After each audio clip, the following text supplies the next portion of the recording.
소설 들려주는 여자.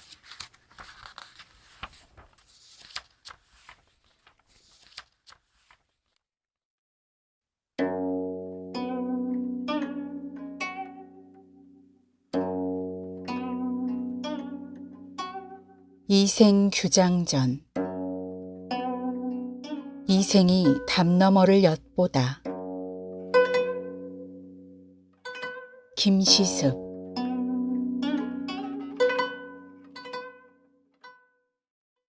송도 낙타교 옆에 이생이라는 사람이 살았다. 그는 18이었는데 풍모가 맑고 자질이 뛰어났다. 일찍부터 국학에서 공부했는데 길을 다니면서도 시를 읽고는 하였다. 한편 성중리의 부잣집에는 최씨 처녀가 살고 있었다. 그녀의 나이는 15살쯤 되었는데 자태가 아름답고 술을 잘 놓았으며 시도 잘 지었다. 그래서 세상 사람들이 그 두 사람을 이렇게 칭찬하였다. 풍류가인 이도령, 요조 숙녀 최낭자, 그 재주, 그 용모를 듣기만 해도 굶주린 창자를 채울 수가 있다네. 이생은 책을 옆에 끼고 글 공부하러 갈 때마다 항상 최 씨의 집을 지나쳐 갔다. 그 집의 북쪽 단밖에는 가지를 간들거리는 수양버들 수십 그루가 빙 둘려 있었는데 이생은 그 밑에서 잠깐씩 쉬곤 하였다. 어느 날 이생이 담안을 엿보았더니 온갖 이름난 꽃들이 활짝 핀 가운데 벌과 새들이 다투어 노래하고 있었다. 그리고 옆쪽에는 작은 누각이 있었다. 구슬발이 반쯤 가려있고 비단 장막이 낮게 들이운 모습이 꽃떨기들 사이로 은은히 비쳤다. 그런데 그 안에서 한 미인이 술을 놓다가 지쳐서 잠깐 바늘을 놓고 턱을 괜 채 시를 읊었다.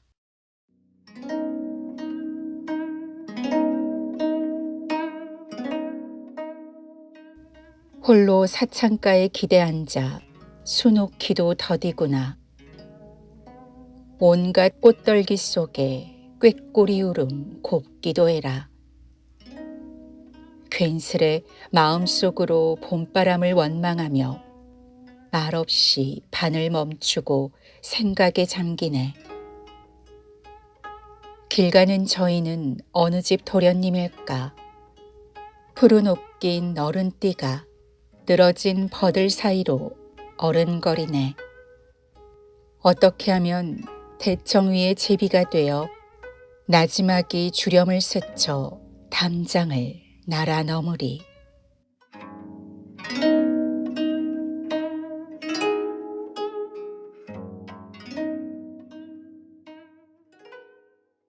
이생이 그 소리를 듣고 자기도 글재주를 뽐내고 싶은 마음을 누를 길이 없었다.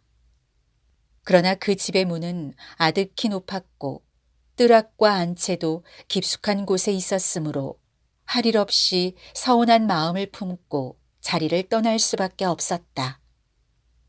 돌아오는 길에 이생은 흰 종이 한 폭에 시 세 수를 써서 기와 조각에 매달아 담장 안으로 던졌다.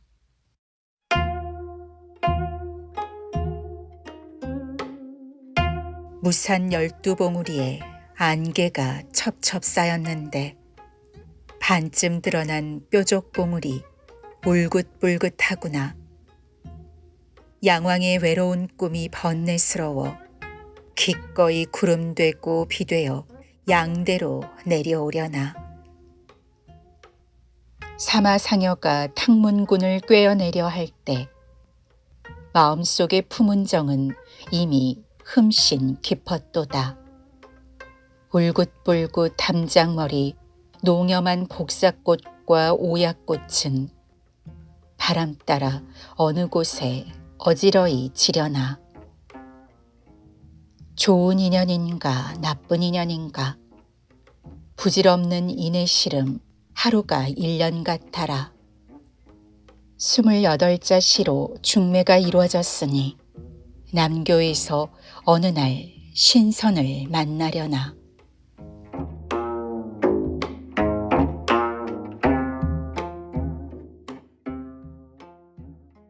최 씨는 시녀 향아에게 가서 그 던진 것을 살펴보라고 시켰다. 시녀가 주워온 것을 보니 바로 이생의 시였다. 최 씨는 시를 여러 번 읽은 후 마음속으로 극이 기뻐하였다. 그리고 종이 쪽지에 8글자를 써서 담 밖으로 던졌다. 그대는 의심하지 마시고 황혼을 기약하세요. 이생은 그 말대로 날이 저물기를 기다려 최 씨의 집으로 갔다. 문득 복사꽃 나뭇가지 한 줄기가 담장 너머로 휘어져 나와 눈앞에서 한들거리는 것이 보였다. 이생이 다가가서 살펴보니 그냇줄에 대바구니가 매달린 채 아래로 드리워 있었다. 이생은 그 줄을 타고 담을 넘었다. 마침 달이 동산 위에 떠올라 꽃 그림자가 땅 위에 가득하니 맑은 향기가 사랑스러웠다. 이생은 자기가 신선 세계에 들어온 것이 아닌가 생각했다. 은근히 마음이 기쁘면서도 품은 정이 은밀하고 하는 일도 비밀스러워 머리칼이 곤두설 정도로 긴장되었다. 이생이 좌우를 둘러보니 여인은 이미 꽃무더기 속에 앉아 있었다. 그녀는 시녀 향아와 더불어 꽃을 꺾어 머리에 꽂고 있었고 한 구석 후미진 곳에는 자리가 깔려 있었다. 최 씨가 이생을 보고 미소 지으며 시 2구절을 먼저 읊었다. 복사나무 오얏나무 가지 사이에 꽃송이 탐스럽고 원앙베개 위에는 달빛이 곱디 고와라. 이생이 그 뒤를 이어서 읊조렸다.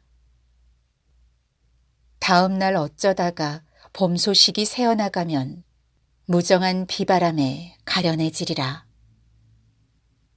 최 씨는 낯빛이 변하여 말하였다. 저는 본래 당신과 부부가 되어 아내로서의 도리를 다하며 영원히 즐거움을 누리려고 했습니다. 그런데 당신께서는 어찌하여 이런 말씀을 하시나요? 저는 비록 여자의 몸이어도 마음이 태어난데 당신은 장부의 의기를 가지고 어찌 이런 말씀을 하십니까? 이 다음에 규중의 일이 누설되어 부모님께서 저를 꾸짖으시면 제가 혼자 책임을 지겠어요. 향아야, 방에 가서 술과 다과를 차려오너라. 향아는 명령을 따르기 위해 자리를 떴다.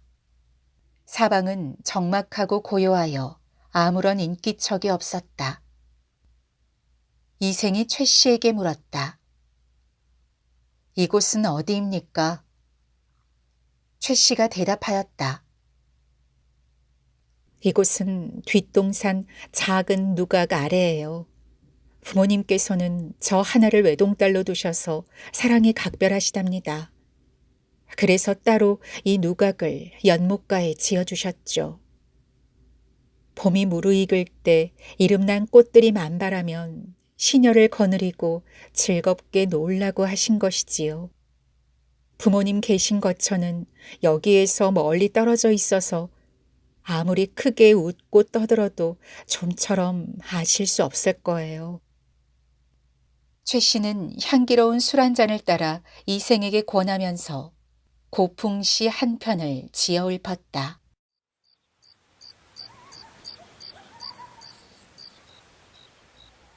구부러진 난간 부영연못 굽어보는데 연못 위 꽃떨기 속에 연인들 속삭이네. 향기로운 안개 뭉게뭉게 봄 기운이 화창할 때 새로운 가사를 지어 백저사를 노래하네.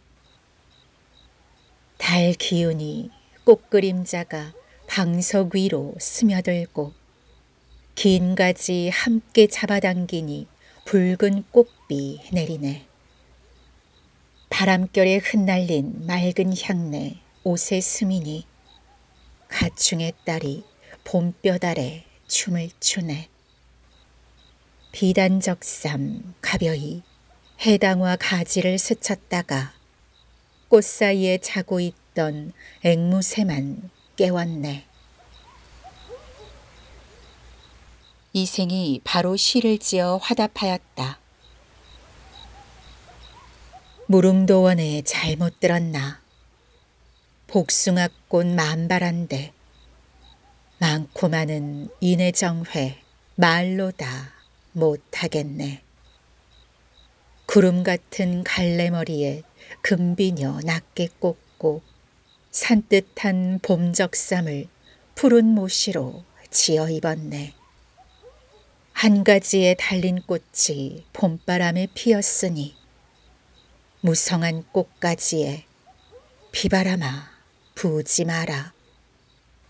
선녀의 소매자락 나부껴 그림자 너울대고 개수나무 그늘 아래 항아가 춤을 추네. 좋은 일 다 하기 전에 근심이 따르나니 새로 지은 가사를 앵무새에게 가르치지 마오.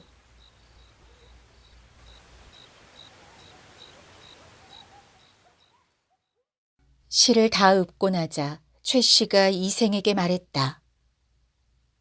오늘의 일은 분명 작은 인연이 아니에요. 그대는 부디 제 뒤를 따라오셔서 사랑을 나누시지요. 말을 마치고 최 씨가 북쪽 창문으로 들어가니 이생도 그 뒤를 따라갔다. 누각에 달린 사다리가 방 안에 있었는데 그 사다리를 타고 올라가니 과연 다락이 나타났다. 문방구와 책상이 매우 말끔했다. 한쪽 벽에는 연강 첩장도와 유황 고목도가 걸려 있었는데 모두 이름난 그림이었다. 한쪽에는 작은 방 하나가 따로 있었고 그 안에는 휘장, 요, 이불, 베개가 역시 아주 곱게 정돈되어 있었다. 휘장 밖에서는 사양을 태우고 난양기름 등잔불을 켜놓았는데 불빛이 휘황하여 마치 대낮처럼 밝았다. 이생은 최 씨와 더불어 지극한 사랑의 즐거움을 맛보며 그곳에 며칠을 머물렀다. 그러던 어느 날 이생이 최 씨에게 말했다.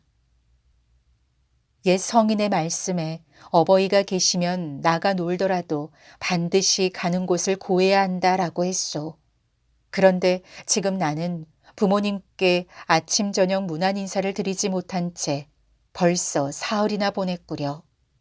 분명 부모님께서는 문간에 기대어 나를 기다리실 것이니 이었지 자식된 도리라 하겠소. 최 씨는 서운해하면서도 고개를 끄덕였다. 그러고는 이생이 담을 넘어 돌아가게 해주었다.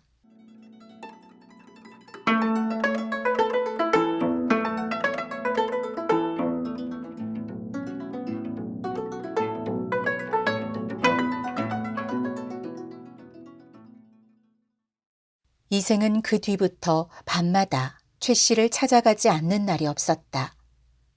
어느 날 저녁에 이생의 아버지가 아들에게 물었다. 네가 아침에 집을 나갔다가 저녁에 돌아오는 것은 옛 성인이 남기신 인의의 가르침을 배우려는 것이다. 그런데 요즘은 황혼역에 나갔다가 새벽에야 돌아오니 이게 어찌 된 일이냐. 분명 경박한 놈들의 행실을 배워 남의 집 담장을 넘어가서 누구네 집 교수와 정을 통하고 다니는 것일 테지. 이 일이 탄로나면 남들은 모두 내가 자식을 엄하게 가르치지 못한 탓이라고 책망할 것이다. 또 만일 그 교수가 지체 높은 집안의 딸이라면 필시 네 미친 짓 때문에 가문을 더럽히고 남의 집에 누를 끼치게 될 것이야. 이 일은 작은 일이 아니로다. 너는 지금 당장 영남으로 가서 종도를 거느리고 농사나 감독하여라. 그리고 다시 돌아오지 말아라. 이생은 그 이튿날 울주로 보내졌다. 최 씨는 매일 저녁 화원에서 이생을 기다렸다. 그러나 몇 달이 지나도록 그는 돌아오지 않았다. 최 씨는 이생이 병에 걸렸나 보다고 생각하여 향화를 시켜 이생의 이웃들에게 몰래 물어보게 하였다. 이웃집 사람은 이렇게 말하였다. 이도령이 그 부친에게 죄를 지어 영남으로 내려간 지 이미 여러 달이 되었다오. 최 씨는 그 말을 전해 듣고 병이 나서 자리에 눕게 되었다. 몸만 이리 뒤척 저리 뒤척할 뿐 일어나지도 못하고 물조차도 삼키기 어려운 지경에 이르렀다. 말도 두서가 없어지고 얼굴도 초췌해졌다. 최 씨의 부모가 이상히 여겨 병의 증상을 물어보아도 최 씨는 입을 다물고 아무 말도 하지 않았다. 그러던 중 최 씨의 부모가 딸의 글상자를 들추어 보다가 전에 이생이 최 씨에게 화답한 시를 발견하게 되었다. 그들은 그제야 깜짝 놀라며 말하였다. 하마터면 우리 딸을 잃을 뻔했구나. 그러고는 딸에게 물었다. 이생이 누구냐? 일이 이렇게 되자 최 씨도 더 이상 숨길 수가 없었다. 그녀는 목구멍에서 겨우 나오는 작은 목소리로 부모님께 사실을 아뢰었다. 아버님, 어머님, 길러주신 은혜가 깊으니 감히 숨기질 못하겠습니다. 혼자 가만히 생각해 보니 남녀가 서로 사랑을 느끼는 것은 인간의 정리로서 지극히 중요한 일이옵니다.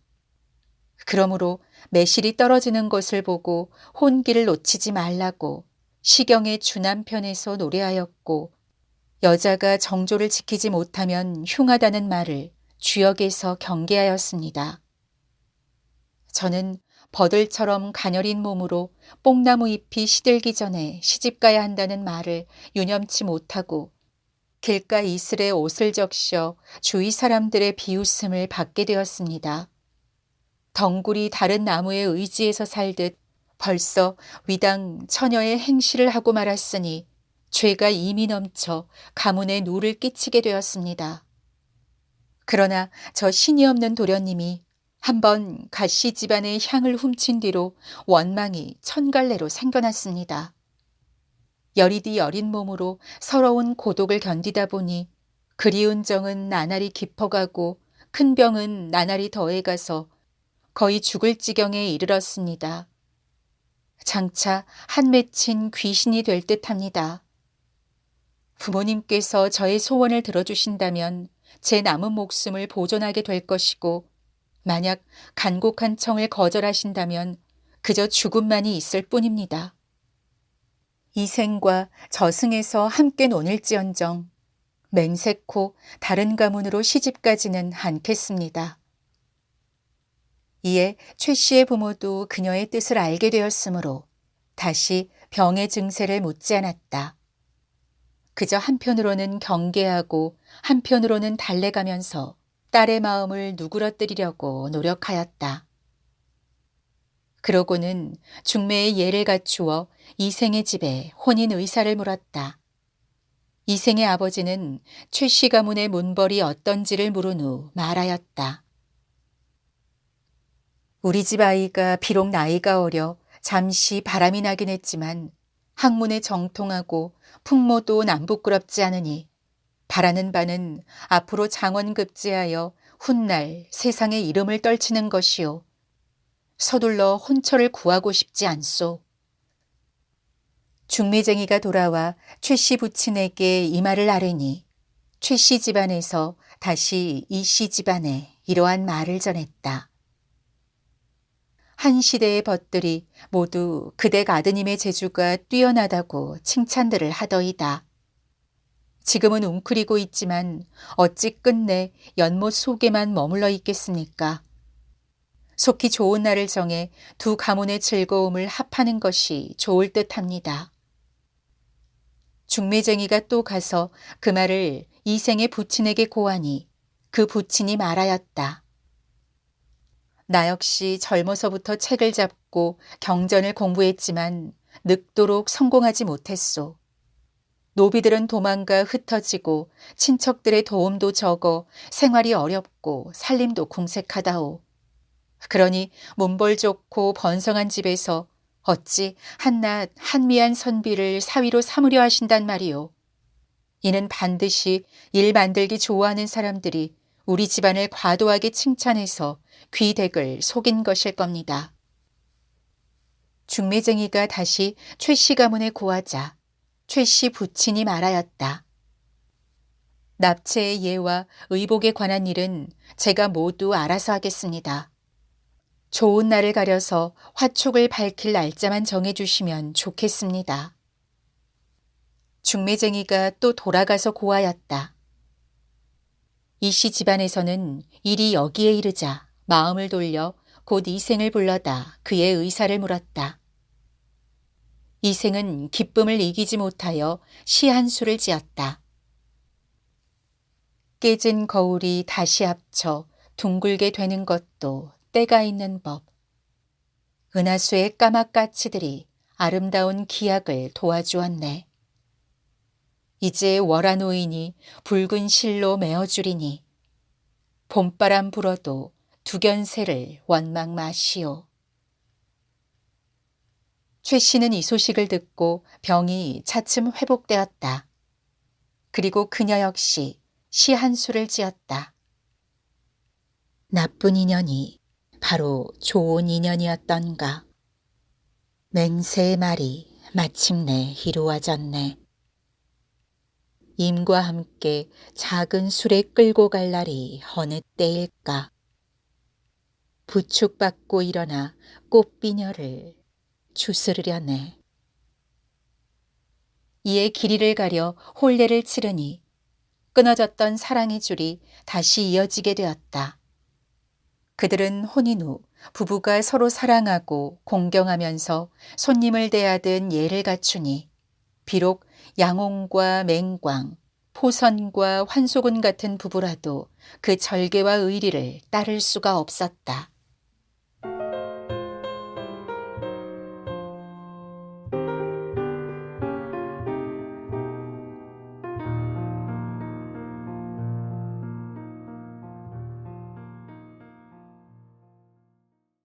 이생은 이듬해의 과거에 급제하여 높은 벼슬에 올랐는데 그 명성이 조정에 자자하였다. 신축년에 홍건적이 고려의 서울인 개성을 점령하자 임금은 복주로 피난을 갔다.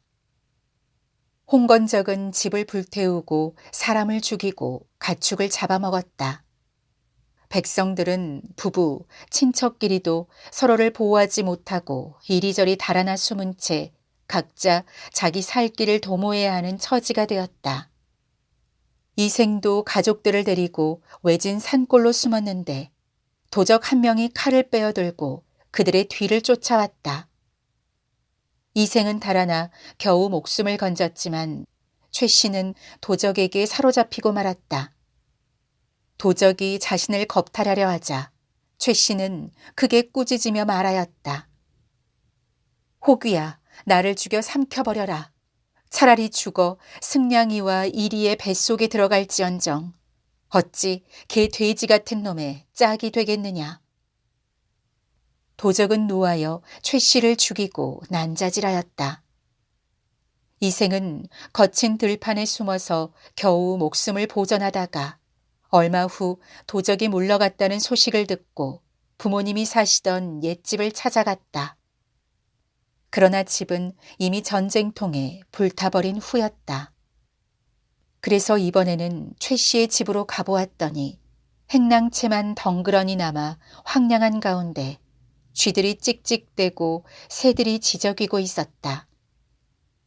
이생은 슬픈 마음을 억누를 길이 없어 작은 누각에 올라가서 눈물을 훔치며 길게 탄식할 뿐이었다. 어느새 날이 저물었다. 그는 우두커니 홀로 앉아 지난 날을 가만히 떠올려 보았지만 모든 게 한바탕 꿈만 같았다. 이경쯤 되어 달빛이 희미한 빛을 토하며 들보를 비추었다. 그런데 회랑 끝에서 웬 발자국 소리가 들려왔다. 그 소리는 멀리서부터 들려오더니 차츰 가까워졌다. 발자국 소리가 이생 앞에 이르렀을 때 보니 바로 최 씨였다. 이생은 그녀가 이미 죽은 것을 알고 있었지만 너무도 사랑하는 나머지 한치의 의심도 없이 물었다. 당신은 어디로 피난하여 목숨을 부지하였소?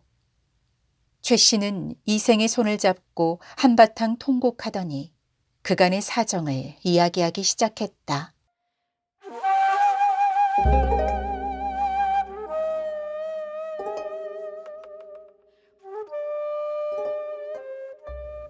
저는 본디 양가의 딸로서 어려서부터 어버이의 가르침을 받들어 수놓기와 바느질에 힘쓰고 시서와 인의의 방도를 배울 뿐이었습니다. 오로지 규문의 법도만 알았을 뿐 어찌 집 밖의 일을 헤아릴 수 있었겠습니까? 그런데 당신께서 붉은 살구꽃이 핀 담장 안을 한번 엿보신 후 제가 스스로 푸른 바다에 구슬을 바쳤지요. 꽃 앞에서 한번 웃고는 평생의 은혜를 맺었고 휘장 안에서 다시 만났을 때에는 은정이 100년을 넘칠 것 같았지요. 말이 여기에 이르고 보니 슬프고 부끄러워 견딜 수가 없군요. 장차 평생을 함께하려고 하였는데 뜻밖의 횡액을 만나 구덩이에 뒹굴게 될 줄 어찌 생각이나 했겠습니까? 그러나 저는 끝까지 짐승 같은 놈에게 몸을 내맡기지 않고 스스로 진흙창에서 육신이 찢기는 길을 택하였지요. 그건 천성이 저절로 그렇게 한 것이지 인정으로야 차마 견딜 수 있는 일이 아니었답니다.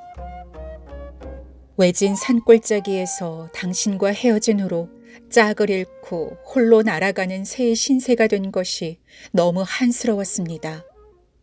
집도 없어지고 부모님도 돌아가셨으니 고단한 혼백조차 의지할 곳이 없었지만 저리는 귀중하고 목숨은 가벼우니 쇠잔한 몸뚱이일 망정 치욕을 면한 것만으로도 다행이라 생각했지요.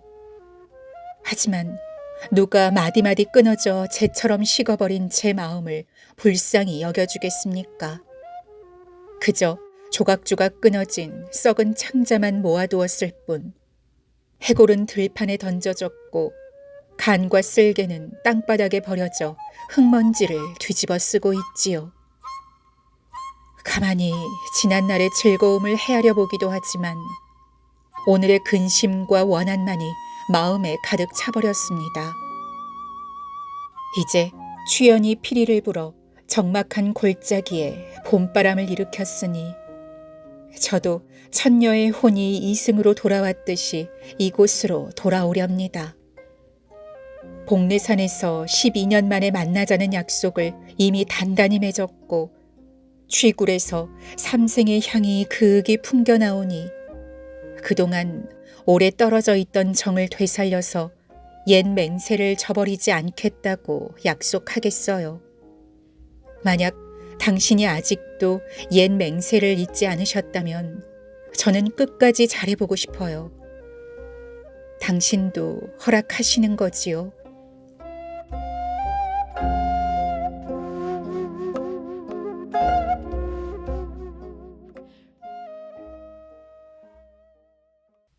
이생은 기쁘고도 감격하여 말했다. 그건 바로 내가 바라던 바요. 두 사람은 다정하게 마주 앉아 그간의 회포를 풀었다. 그러다가 재산을 얼마나 도적에게 약탈당했는가에 대해 묻자 최 씨가 말하였다. 조금도 잃지 않았어요. 아무 산 아무 골짜기에 묻어두었답니다.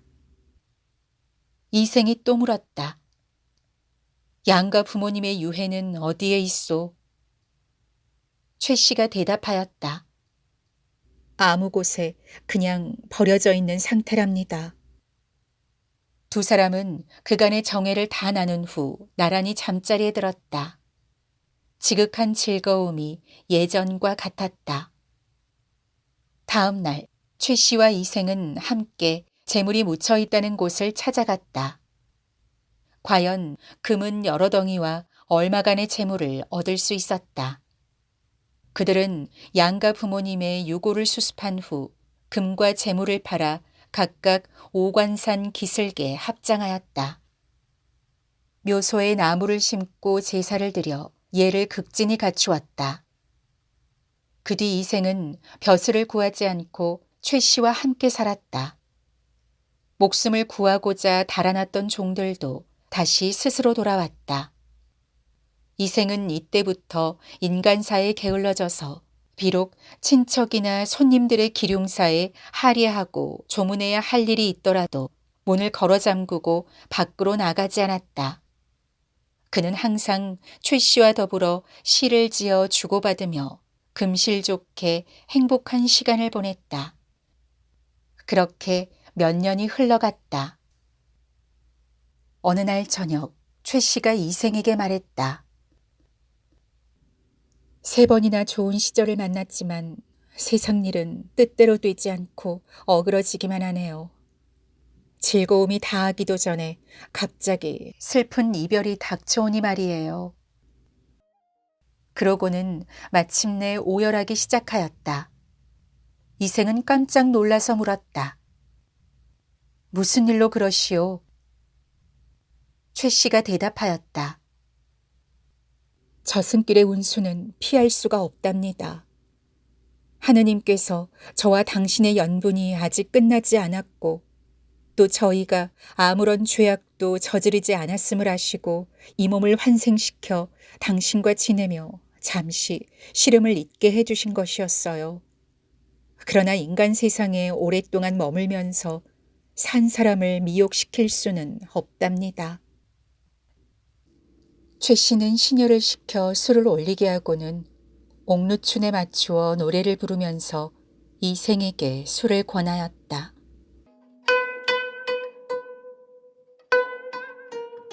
창과 방패가 눈에 가득한 싸움터. 옥이 부서지고 꽃도 흩날리고 원앙도 짜그릴래. 여기저기 흩어진 해골을 그 누가 묻어주랴.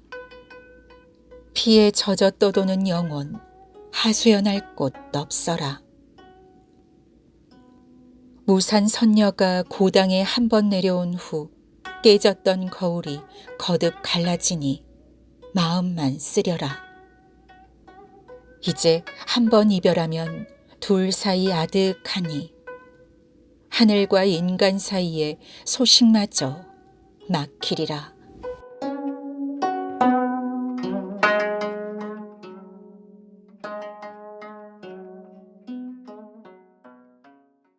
최 씨는 한마디씩 노래를 부를 때마다 눈물을 삼키느라 곡조를 제대로 이어가지 못하였다. 이생도 슬픔을 걷잡지 못하고 말하였다. 내 차라리 당신과 함께 저 세상으로 갈지언정 어찌 무료히 홀로 살아남을 수 있겠소. 지난번 난리를 겪은 후 친척과 종들이 뿔뿔이 흩어지고 돌아가신 부모님의 유해가 들판에 버려져 있을 때 당신이 아니었다면 누가 부모님을 묻어드릴 수 있었겠소. 옛 성현이 말씀하시기를 어버이 살아계실 때는 예로서 섬기고 돌아가신 후에는 예로서 장사 지내야 한다라고 했는데 당신의 천성이 효성스럽고 인정이 두터웠기 때문에 이런 일을 다 처리할 수 있었던 것이오. 당신의 정성에 너무도 감격하지만 한편으로는 나 자신에 대한 부끄러움을 참을 길이 없었소. 부디 그대는 인간 세상에 더 오래 머물다가 100년 후 나와 함께 흙으로 돌아가시구려. 최 씨가 대답하였다. 당신의 목숨은 아직도 한참 더 남아있지만 저는 이미 귀신의 명부에 이름이 실렸으니 이곳에 더 오래 머물 수가 없답니다. 만약 제가 굳이 인간 세상을 그리워하며 미련을 두어 운명의 법도를 어기게 된다면 단지 저에게만 죄과가 미치는 게 아니라 당신에게도 누를 끼치게 될 거예요. 다만 제 유해가 아무 곳에 흩어져 있으니 만약 은혜를 베풀어 주시려면 그것이나 거두어 비바람과 햇볕 아래 그냥 나뒹굴지 않게 해주세요. 두 사람은 서로 바라보며 눈물만 줄줄 흘렸다. 부디 몸 건강하세요. 말을 마친 최 씨의 자취가 점차 희미해지더니 마침내 흔적도 없이 사라져버렸다. 이생은 그녀의 유고를 거두어 부모님 무덤 곁에 묻어주었다. 장사를 지낸 뒤 이생도 최 씨와의 추억을 생각하다 병을 얻어 몇 달 만에 세상을 떠나고 말았다. 이 이야기를 들은 사람들마다 애처로워하며 그들의 절이를 사모하지 않는 이가 없었다.